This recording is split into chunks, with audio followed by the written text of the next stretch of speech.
más largo de todos los puentes atirantados. ¿Se escucha? Se enfrenta a desafíos. Sí, ingeniero. Ahí, ahora vamos a calibrar. No se está bien. El agua es demasiado Ahí tenemos. profunda, el fondo marino demasiado blando. Los ingenieros calcularon que las torres Habíamos podrían quedado desplazarse casi aquí. 2 metros sin poner en Vamos peligro a la ver. integridad del puente. Eso era muy beneficioso para la estructura, porque en caso de terremoto no hay peligro de derrumbe. Con todos los cimientos en su sitio, los ingenieros estaban preparados para construir otros 164 metros de altura y colgar de ellos 2.200 metros de carretera. El puente terminado iba a pesar mucho más que las torres. Y este peso añadido haría que los cimientos se sumergieran en... Ya basta pues, basta. Pero nadie sabía con exactitud a qué profundidad se hundirían. Y eso podía tener consecuencias catastróficas. Por eso los ingenieros tuvieron que fijar las torres haciéndolas pesar miles de kilogramos más. Para ello utilizaron agua del mar para llenar completamente los cimientos. El plan funcionó y el agua hizo que los cimientos se terminaran de fijar. Ahora los ingenieros sabían que serían estables cuando el puente estuviera terminado.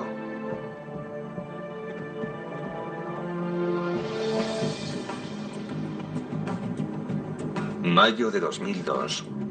A 2 años de la fecha límite. Cada torre era un solar de construcción donde barcazas y barcazas traían enormes cantidades de hormigón.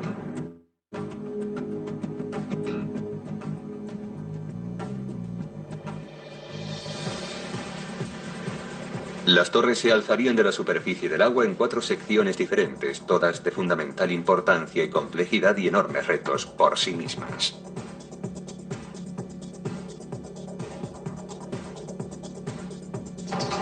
Primero fue la torre octogonal.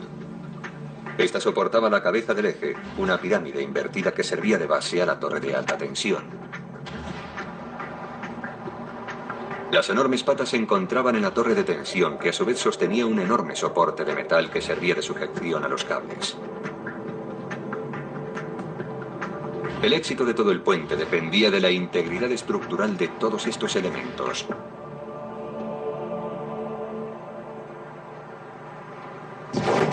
Pero los ingenieros estaban a punto de descubrir que habían pasado por alto un punto débil.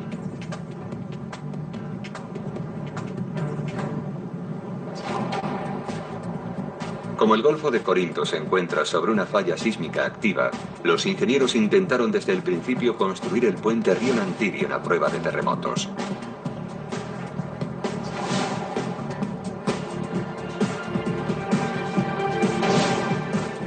Los elementos más complejos eran las bases de las torres, de 16 metros de altura y unos extremos de 40 metros de anchura. Pero cuando la construcción estaba en proceso, se hicieron nuevos cálculos que revelaron un peligroso fallo de diseño.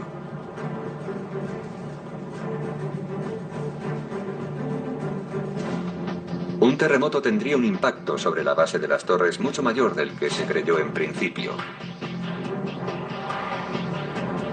Con el diseño que estaba en marcha, el puente no resistiría a los terremotos. Era demasiado tarde para volver a diseñar las torres, pero no para aumentar la fuerza de la pirámide. Los ingenieros añadieron enormes cantidades de refuerzos de aluminio, más que a ninguna otra parte del puente, hasta que los inspectores estuvieron satisfechos con la resistencia de los ejes. La construcción podía ahora continuar como estaba planeada. La siguiente fase era muy complicada. Los ingenieros tuvieron que tomar precauciones extremas para construir la pirámide. La pirámide completa sería rígida, pero mientras se construía, antes de unir sus 4 partes, podía ser muy peligrosa. En medio del estrecho hay una línea de falla y eso es algo que hay que tener en cuenta cuando se trabaja con hormigón y con grúas. Y lo cierto es que complica mucho las cosas. Si se hubiera producido un terremoto durante la construcción, las patas de la pirámide habrían acabado en el mar.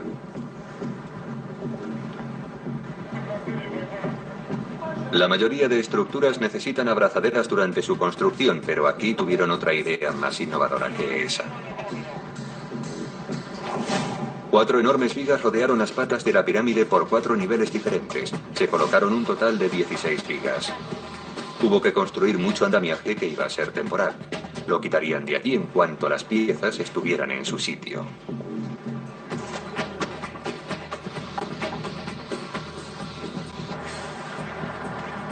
Esto supuso mucho tiempo, dinero y materiales. Pero era importante a pesar de preferir no tener que utilizarlo.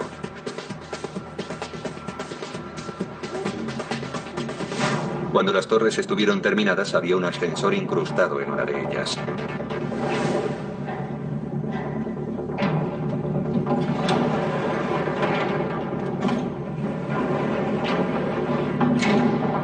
Pero aún así el viaje a la parte más alta seguía siendo arduo.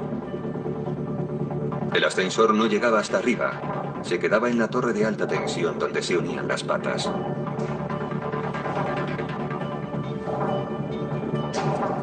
La torre de alta tensión tiene una de las funciones más importantes de este puente soportado por cables. Sostiene una estructura de acero azul de 30 metros que asegura los cables. Toda la carga de la carretera está anclada aquí mediante los cables.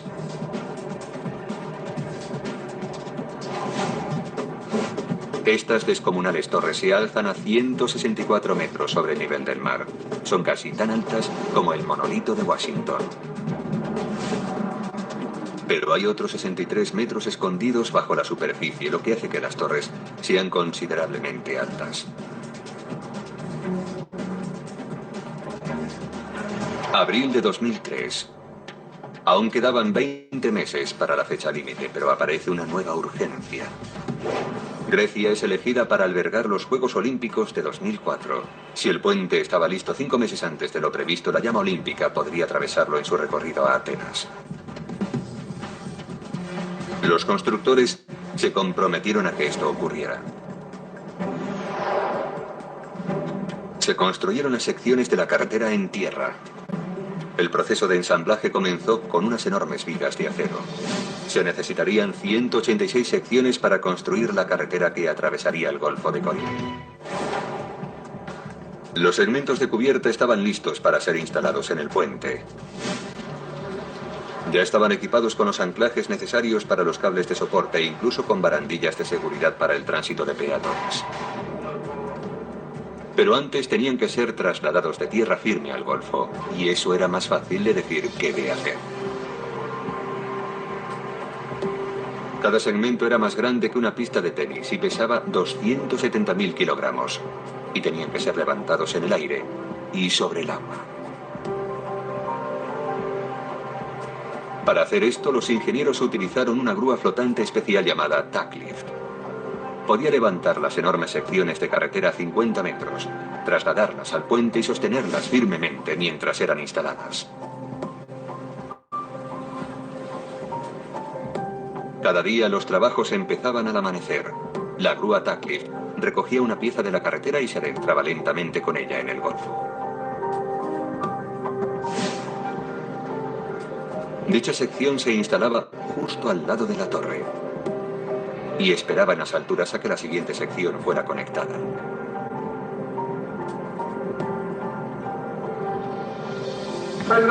A medida que la grúa se acercaba al puente, un miembro del equipo holandés era el responsable de dar las indicaciones oportunas.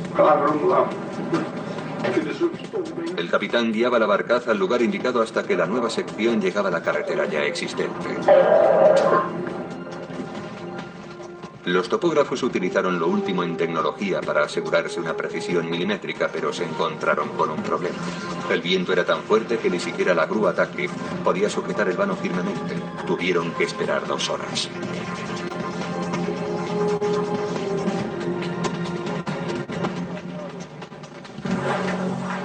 Finalmente, los trabajadores pudieron utilizar una abrazadera temporal para colocarlo correctamente. Otro equipo lo atornilló a la existente carretera. Y durante un tiempo esta sección fue el final de una autopista inacabada.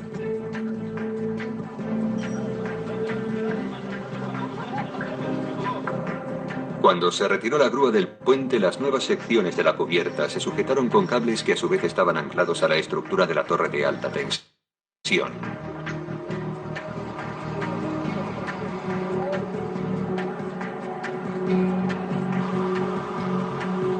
Cada cable estaba hecho de hasta 70 filamentos envueltos en polietileno, y cada filamento estaba hecho con exactamente 7 alambres de acero del tamaño de un palillo chino.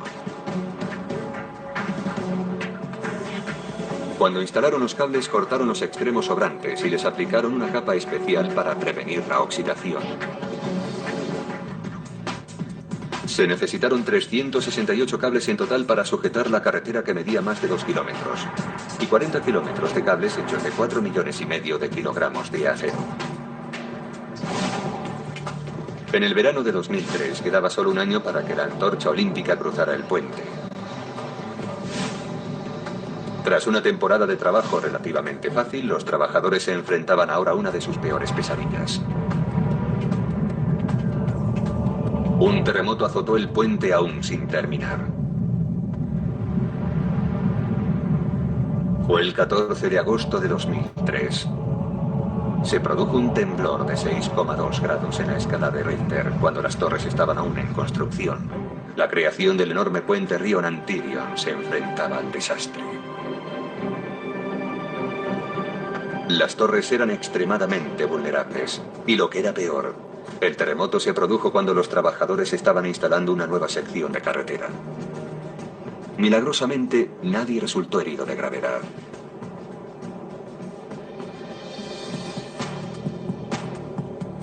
Cuando terminó, el puente seguía en pie. Los equipos de construcción habían esquivado el temblor y evitado una catástrofe. Las torres seguían allí. El caro andamiaje y las abrazaderas habían merecido la pena.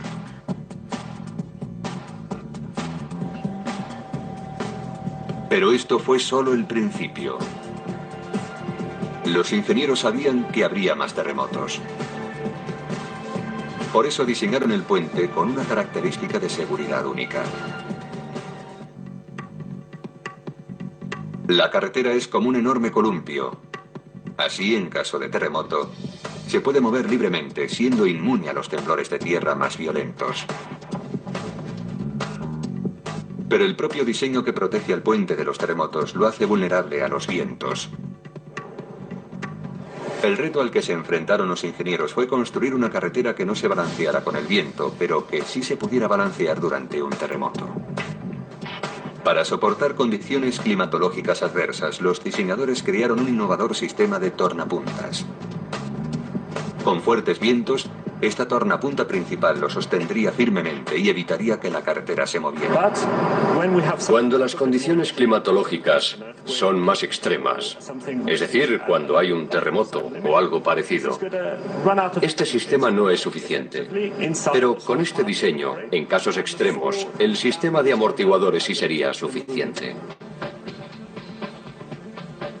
Los enormes reguladores actúan como los amortiguadores de los coches. Permiten que la carretera se mueva para que pueda soportar los terremotos, pero al mismo tiempo evitan que se balancee demasiado violentamente o que las torres se vean afectadas. Si la cubierta se balanceaba, absorbería la energía del terremoto y no tendríamos consecuencias catastróficas ni en la carretera ni en la torre.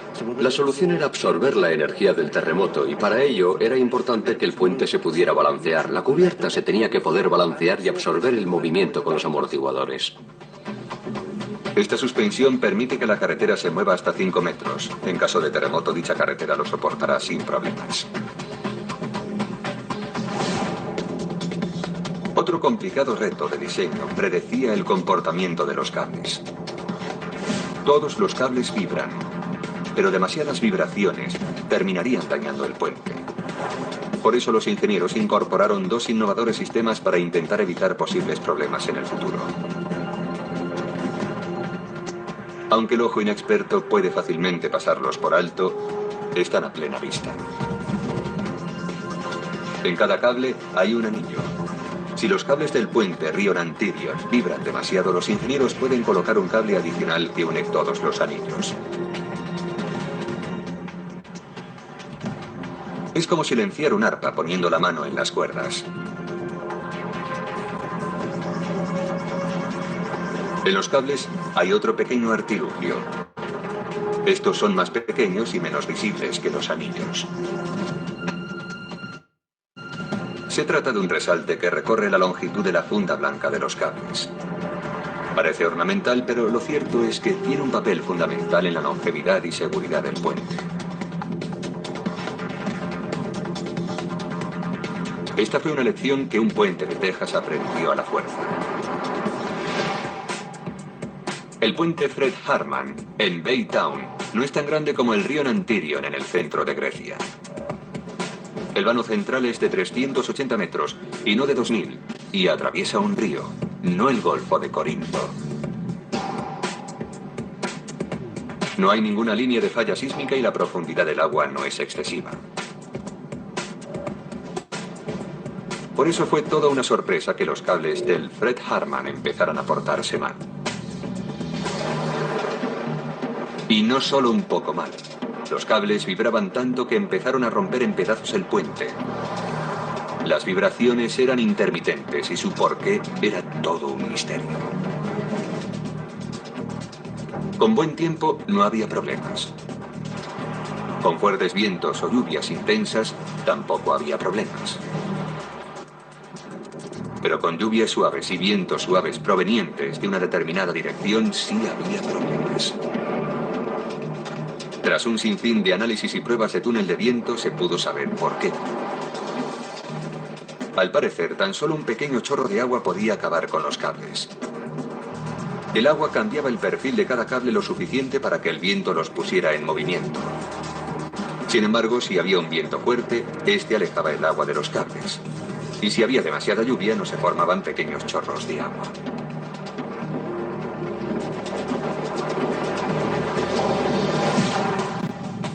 Pero los diseñadores del puente río Nantirion no se tuvieron que preocupar ni de los vientos ni de las lluvias suaves, por el sencillo borde que lo rodeaba.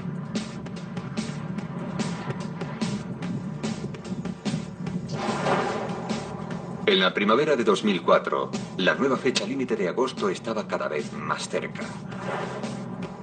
Si la llama olímpica iba a cruzar el puente, todas las secciones de la cubierta tenían que estar colocadas.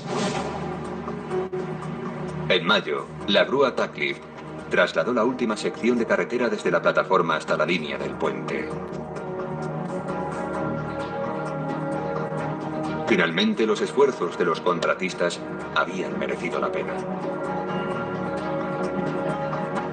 Las autoridades griegas vieron la llama olímpica cruzar su espectacular puente.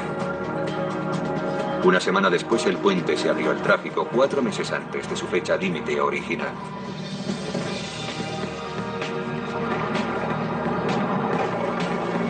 Para la empresa contratista supuso una bonificación extra.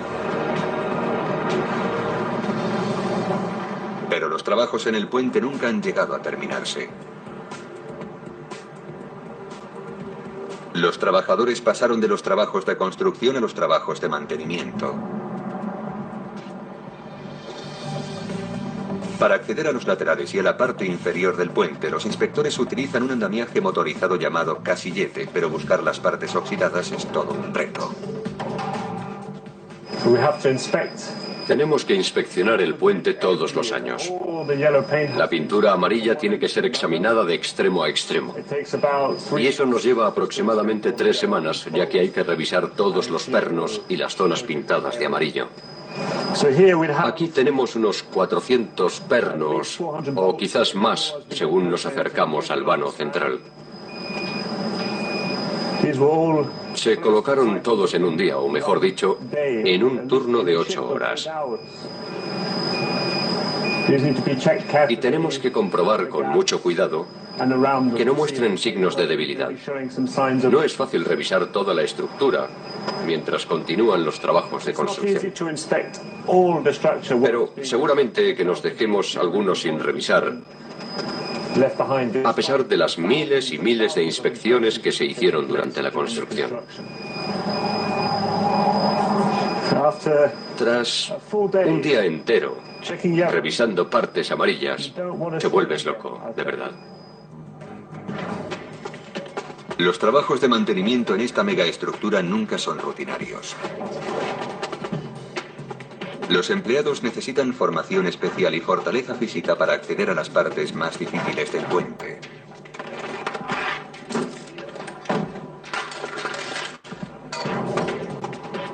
Desde la parte alta de las torres, las vistas son espectaculares.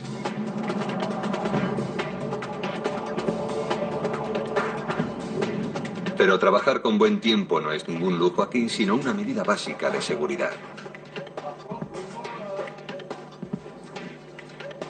El más mínimo error puede ser fatídico.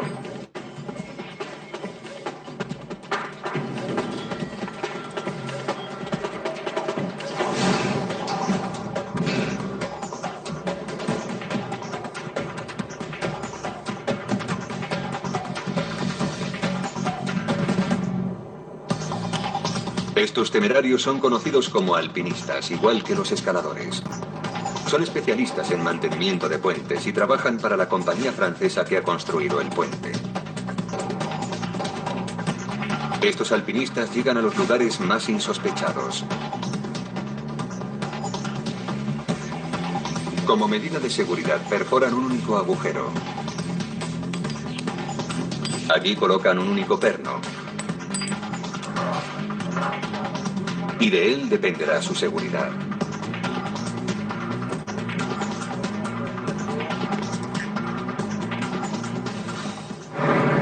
Llevo 10 años trabajando esto y sigo teniendo miedo aquí arriba.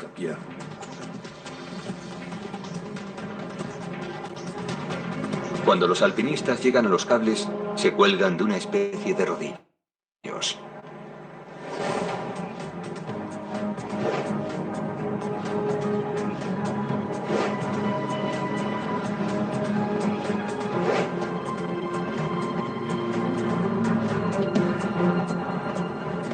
Si divisan un lugar donde la humedad puede haber penetrado en el cable, lo enmasillan.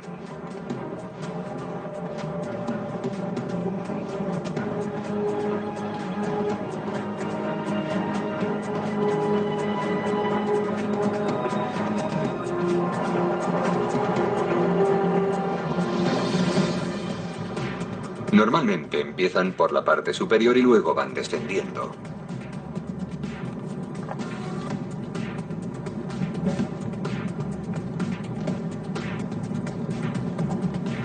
Pueden estar hasta mediodía suspendidos del puente.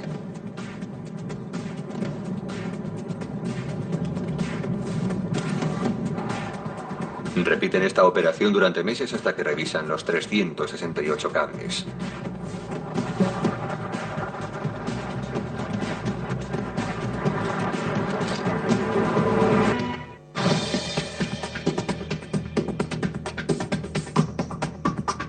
Todo lo que ocurre en el puente de día y de noche es supervisado desde el centro de control que se encuentra detrás de las casetas de peaje. Los operadores pueden ver todo lo que ocurre. ¿Puedes comprobar qué pasa con ese coche parado, por favor? Y lo que es más importante, pueden controlar la enorme red de cámaras y sensores instalados por todo el puente. Hay demasiada información para ver a la vez, así que los ordenadores analizan constantemente todas las cámaras y los datos que graban.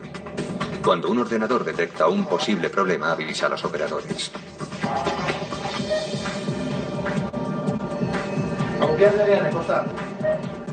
Si se produce una situación peligrosa en el puente, los operadores pueden volver a programar rápidamente las señales para avisar a los submarinistas. El puente Río Nantyrion se enfrenta a una serie de desafíos que ningún puente normal podría soportar. Fuertes terremotos, aguas extremadamente profundas, rápidas corrientes y un fondo marino poco sólido. Y además de todos esos peligros, corre los mismos riesgos que el resto de las megaestructuras. Uno de los peores son los relámpagos.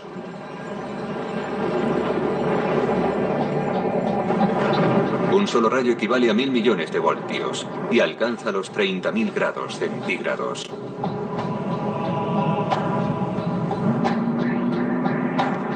Los rayos son atraídos por el metal y buscan los puntos más altos. Por eso los puentes son uno de sus objetivos principales. Los diseñadores del puente Rion-Antirion tuvieron esto en cuenta.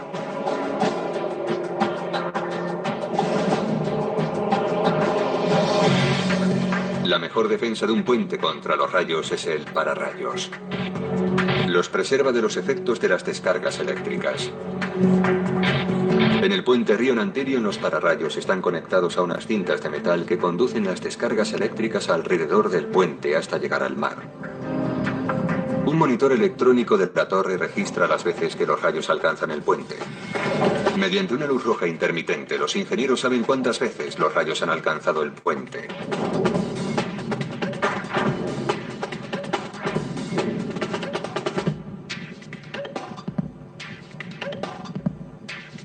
Los pararrayos han funcionado bien muchas veces, pero el 27 de enero de 2005, un enorme rayo alcanzó uno de los cables. Los operadores cerraron el puente inmediatamente. 40 minutos después, el cable se cayó a la cubierta. Estaba completamente quemado.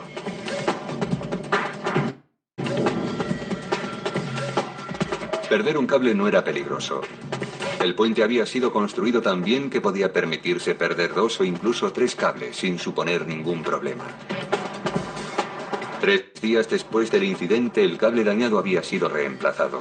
El puente volvía a ser seguro y lo abrieron al tráfico.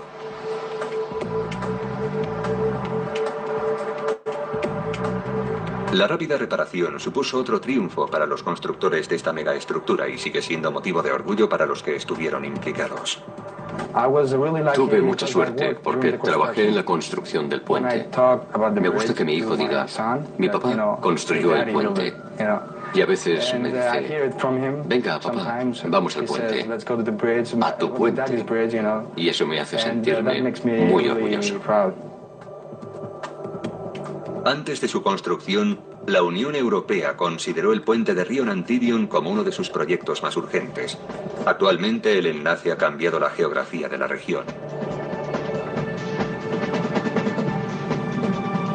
El transporte y el comercio han aumentado en Grecia y también en el resto de Europa.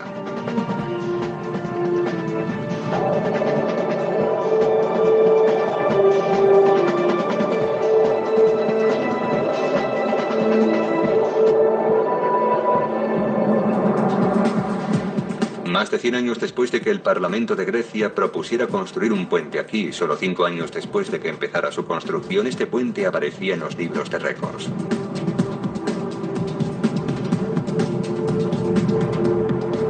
Es el puente atirantado más largo del mundo, con la carretera soportada con cables de más longitud, 2.200 metros.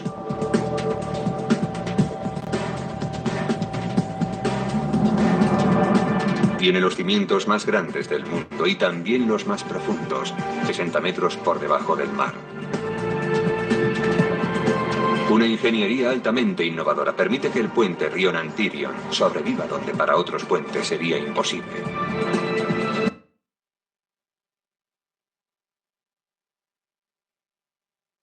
Por favor, 5 minutitos y esbocen sus preguntas. Yo les voy a explicar absolutamente muchas cosas que son importantes recalcar, por favor.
Bueno, supongo que ya tenemos las cosas, ¿verdad?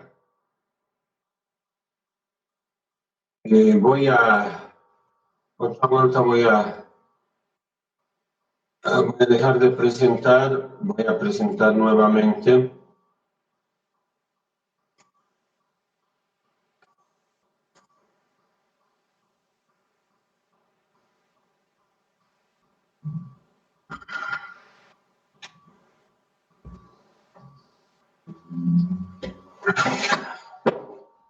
A ver, acá tenemos esto. Pero bueno, previamente a eso, mejor iremos de manera específica a lo que hemos visto en esta última parte del puente, ¿verdad? A ver, primero nosotros pensamos, ¿verdad?, de que el ciclo de proyecto era este. Y se tenía que cumplir tal cual estaba acá, ¿sí? Las 3 etapas. Sin embargo, hemos visto que de la etapa 1, que era de la etapa de la preinversión, cuando pasamos a la etapa de la inversión, ¿verdad?, nosotros ya no podríamos volver, ¿no es cierto? Ustedes han visto que en plena ejecución, vale decir, en la etapa de inversión, nosotros han tenido que volver nuevamente a rediseñar las torres, que era el elemento estructural mucho más complicado, mucho más conflictivo, vamos a decir, y como ya no había otra opción, lo único que han hecho es reforzar con la mayor cantidad de fierro justamente para ver este problema de la torsión y del corte, ¿sí? Entonces, esto también hemos aprendido de que el responsable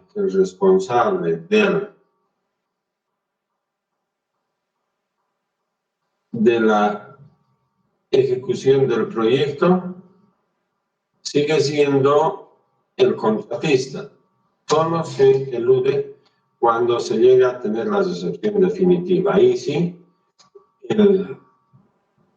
la empresa ejecutora que ha tenido todo este ciclo, ¿verdad?, ustedes están viendo, deja de ser responsable cuando se realiza la recepción definitiva, donde se ve que se ha cumplido absolutamente todo y se tiene ahora la posibilidad de devolver el proyecto al contratante. Entonces, esto también hemos visto. Después hemos ido viendo lo siguiente, de que aquí podemos saber dónde podemos. Acá podemos trabajar solo. Por ejemplo, nosotros pensábamos que el proyecto solo era la construcción, o si ustedes quieren, la obra, o la construcción u obra. Sin embargo, hemos visto que no era así, o construcción. Esto no solo era así, sino que también había sido la operación. Solo la operación, no, hemos visto el mantenimiento también. Sí, pues, el mantenimiento. Solo el mantenimiento, no hemos visto que ha tenido que haber equipamiento de aparatos o herramientas que puedan medir, por ejemplo, los movimientos sísmicos. Eso tiene su costo, sí, porque no solo es comprar los equipos, sino tiene que haber personal especializado que vaya haciendo el seguimiento. Solo eso no, también la supervisión. Entonces, ahora sí, la sumatoria de todo esto se llama proyecto. Eso también hemos ido aprendiendo.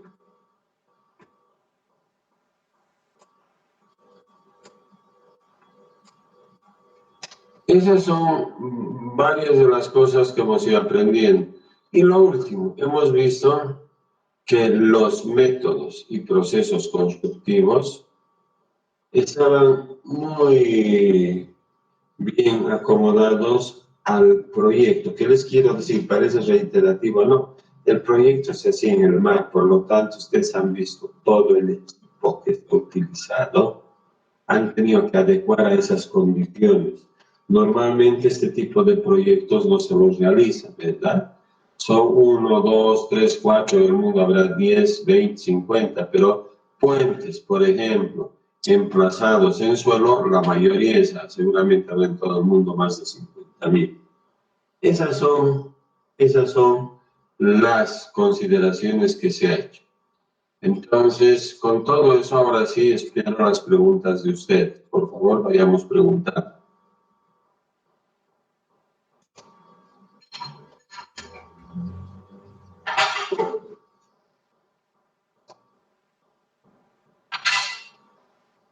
Ya, me parece interesante tu pregunta.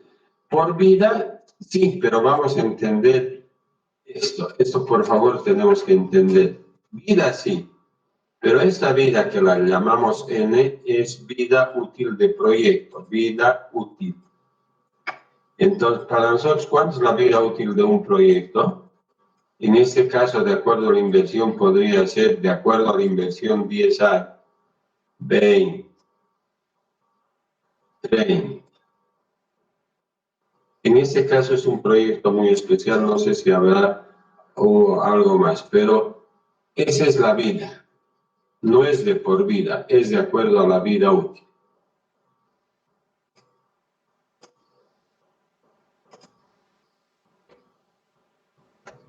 ¿Y quién corre los gastos? Otra vuelta, ¿qué es lo que hemos visto, por favor? Cuando hemos puesto proyecto, hemos puesto pues obra o construcción, hemos puesto operación, hemos puesto mantenimiento. ¿Qué les he querido decir? Que cada uno de esos componentes tiene su presupuesto. ¿Se ha entendido? Por favor, José Manuel. José Manuel. ¿Se ha entendido? Bueno, gracias.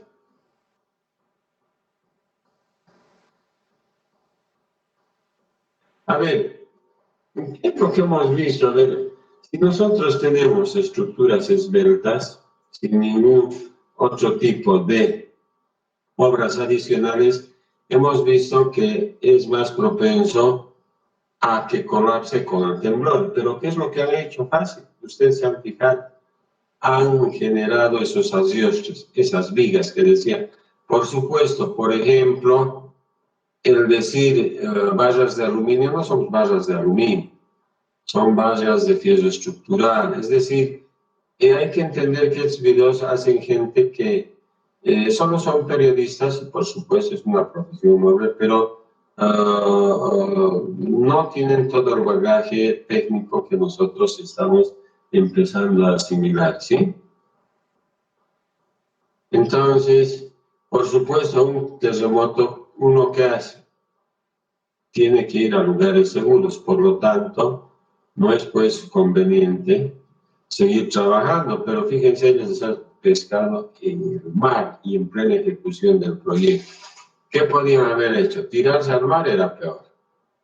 En San tenía que rezar para que no les ocurra nada. Y gracias a Dios, eso es lo que ha pasado.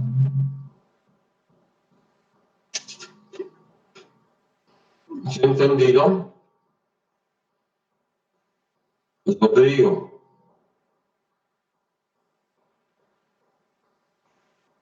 Bueno. ¿Preguntas más?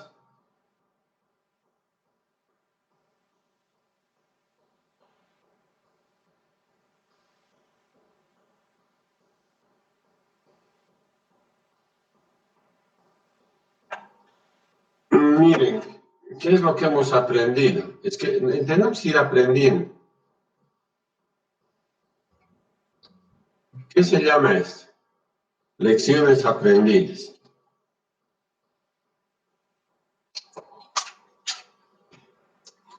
En ese proyecto, una vez ocurrió el desplazamiento. Por X motivo, por Z, no interesa. Por supuesto que para las otras colocadas de las torres ya no tiene que ocurrir esto. Y justamente a partir de lo que se ha aprendido, creo que inclusive tuvieron que llevar una grúa más. Entonces, Esas son lo que se llama lecciones aprendidas. Nosotros no podemos repetir el mismo error. No se puede arreglar. Arreglar significa, no pues, a ver, imagínense cómo van a mover. En conclusión, no se puede generar, en este caso, que las otras tres torres tengan ese tipo de problema de los desplazamientos. Eso no se puede dar. Y como que ustedes han visto, no se ha dado.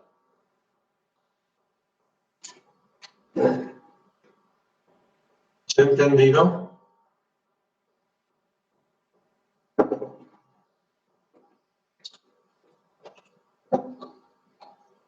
Hola. Ya pues. Preguntas.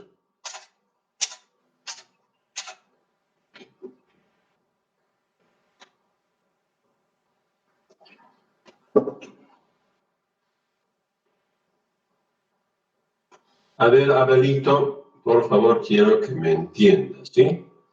Y bien, nosotros, dentro del ciclo de proyectos, se les ha mostrado que la etapa tercera es la etapa de evaluación ex post o la etapa de lecciones aprendidas. Eso no quiere decir que tengamos que pasar todo el ciclo de proyectos para aprender que no debe haber desplazamientos. No, pues, justamente ha sido suficiente. La primera vez, y eso es lo que te he dicho.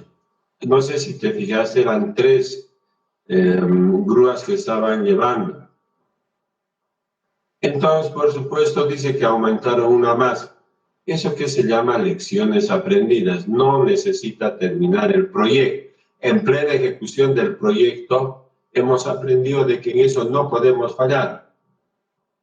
Entonces, uno será eso. Otro, como hay predicciones climáticas y todo, se podrá colocar cuando haya menos oleaje, por ejemplo, también. Es decir, considerar todas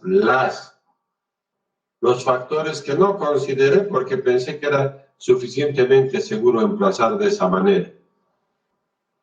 Por favor, ahora sí, no sé si me has entendido.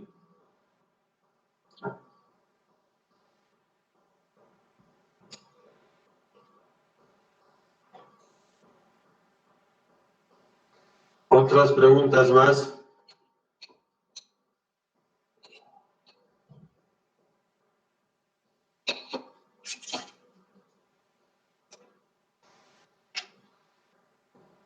Bueno. ¿Preguntas?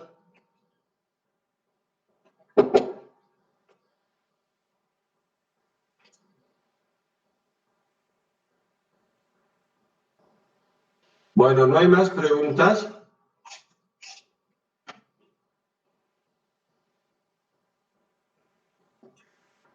Bueno, gracias. Bueno, ahora sí, entonces, por favor, nos vamos despidiendo y vamos saliendo, ¿ya? Gracias. Gracias a usted, nos vemos.